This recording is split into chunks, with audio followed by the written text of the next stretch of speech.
Hello and welcome back to another Prestige HD video, and today we've got another career mode episode. It is episode 15 of Birmingham City's career mode, and we are actually progressing through this at a reasonable pace for the first time in a very long time. We sit currently in 10th in the league, and yet again, we've had a lot of these games. It's a game with a team around us. This time round, Nottingham Forest. A very, very good team, and a team easily competing for promotion along with us, and of course, a team that not only share our technical sponsors, but also share our main sponsor, 888 Sport, which is a betting company as well, I believe. We are actually, again, the joint best defensive team in the league, but we go first on I don't know what.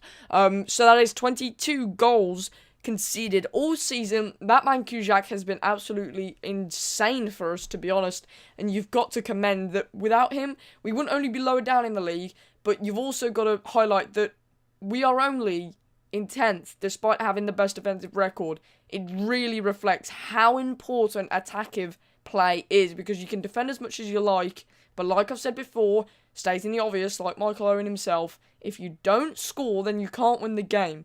This, however, was a brilliant chance to score. It's whipped back in again by Cotterill, but his shot is slightly wayward. We started off really well here against Forest, really positive play, and genuinely, we needed a bit of a sublime shot like that. Unfortunately, again, it's just parried away by the Notts Forest keeper, and really, they did really well there to stay at 0-0. I think we had a really solid start to the game. Unfortunately, we couldn't quite find the end product, and now in the shadow of the stadium, in the second half, again, just a wayward shot and not quite good enough.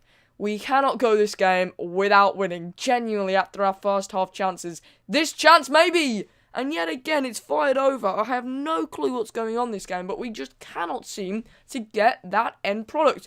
But finally, one chance here with... oh my word. Yet again, it just doesn't go in, and nothing fell for us in the end. Unbelievable. The amount of chances that we piled up onto them, the amount of pressure that that team withstood, I can't help but feeling them 2 points that we've just lost out on there, they're a huge 2 points, and you can really see the disappointment on our players' faces. You'd think a draw against a team around us, that's alright, I suppose it is alright, yeah. But at the end of the day, teams like that, we need to win, and I said last episode as well, when we took on Brighton, we really needed that win against Brighton. We needed that win against Forest because they are thereabouts, they are in our area, and that's where we're going to gain the most ground in this division. Unfortunately so, it didn't happen, but let's try and use the positives from that game. It wasn't the finishing, it was definitely the attacking creativity, because we had a lot of flair, and to be fair, we didn't quite have the finishing touch, but why can't we do better in this game here against Blackburn, who are lower down in the league, and get a big 3 points? You see, we sit in 10th at the moment on the same points as 9th position, but we start off against Blackburn here, intercepting the ball as it's played back down the left-hand side. Barrera has it now, our central attacker midfielder, races into the box. He was invading the area of the defensive third there, Barrera, and unfortunately for him, he couldn't quite guide it into the net. But now, Blackburn have an attacking chance, and despite our best attempts, it wasn't for the ones that were trying here, as Blackburn almost, very nearly get the goal, which would have put them 1-0 up. And a lovely bit of triangular play there as well after the ball was touched down, does result in a shot. Donaldson's shot, though, is just about saved by the literal toe, the left toe of the Blackburn keeper. And yet again, we get a throw from it, which does create another chance, and the opportunity is drawn back, though, as eventually the left-footed volley from Cotterill, I believe that was, ended up going, well, dragged to the left, or the right-hand side, in fact, if I want to speak correctly. Now, Donaldson's got another chance through 1-on-1 yet again, and we rocket the ball. Wow, that was one rocket of a shot. A really powerful shot there from Donaldson, but it just hits the bar and flies into the air like a space shuttle. Yeah, I don't know why I used that simile there. Anyway, let's move on. Now in the second half, we are under the cosh for the first time. Kujak was drawn to the spot there. He looked like he was all but gone then, as he tried to get across his goal. And luckily for him, it ended up staying in. And look at that! How is that not going in? What a brilliant attempt there Jason Steele making a huge save for Blackburn, just about keeping them in this game, and I'm seeing many parallels.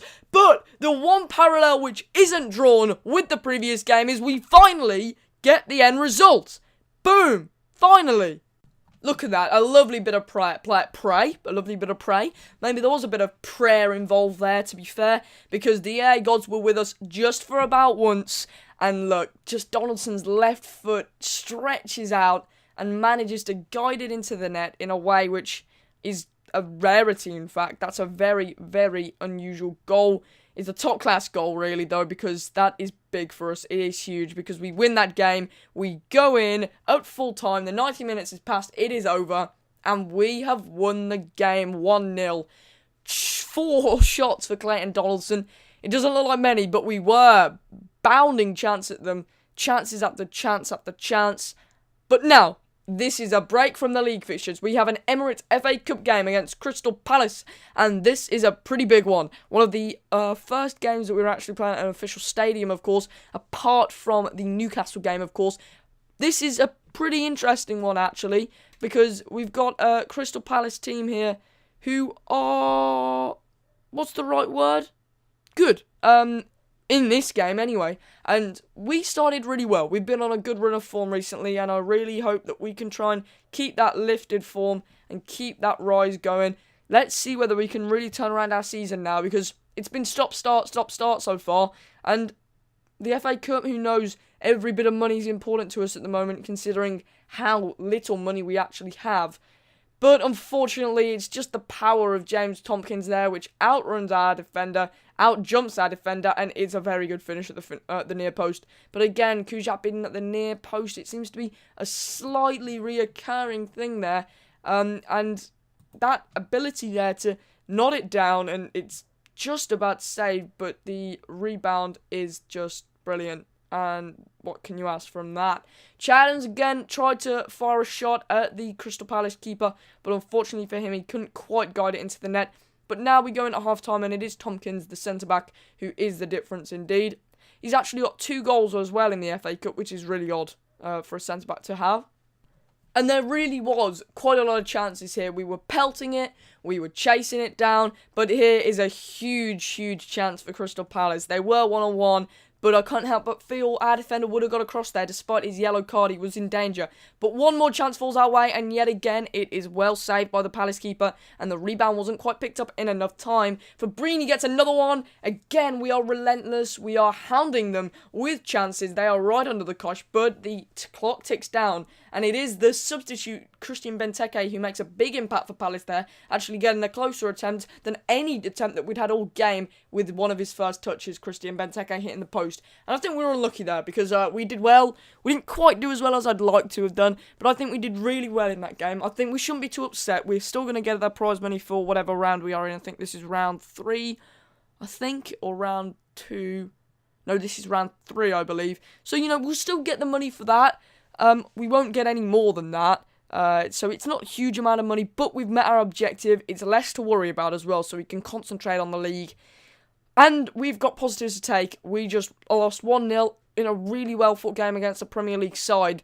So if we can sort of just slightly improve on that, we'll get the draw, and eventually we'll move on to the win. Now we've got a game against Reading. We are 9th in the table now, and they are in 15th.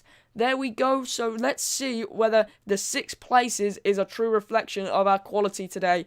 This is a really big one, actually, because after the previous few games, well, we drew the first one in the episode, of course, and then we won the second one in the episode, of course. And now this is the 4th one in the episode, the 3rd league one, and what a start we get off to. Look at that. That is beautiful. And Donaldson's been on really good form in the past few games. You've got to commend him for that. And look again, he's got another chance here into Gleeson now.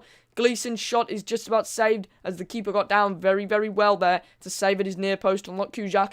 But now we've got Magoma! Wow, what a finish! I just decided to hit it, and somehow he has scored another contender for goal of the season. I genuinely don't understand what happened there, but the ball bounced just before the keeper, and it ended up guiding its way into the net like a bullet. Wow, that was just beautiful.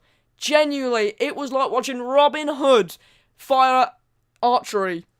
Is that right? Anyway, look at this from Magoma. Literally, I managed to get the ball with him with a great bit of strength shown. And then I think, right, I've got a bit of space here. Let's go for it. Let's hit it. We've scored some great goals in the second half of this season. And that is one of them. It bounces just before the keeper, guiding it over him and in to the post, the inside of the post. And then it just about reaches over the line. It was just such a beautiful goal, an immense goal, and for some reason we go in at half-time looking really upset. So I don't know what Ryan Shotton's doing there, but he doesn't look very happy about the 2-0 lead, and I'm not quite sure why, because he's got a clean sheet so far, and we're up 2-0. So, due to two very good goals, one standout goal as well, because of how far it was out, it might not have even been that powerful, but the accuracy was just so good that the keeper stood no chance.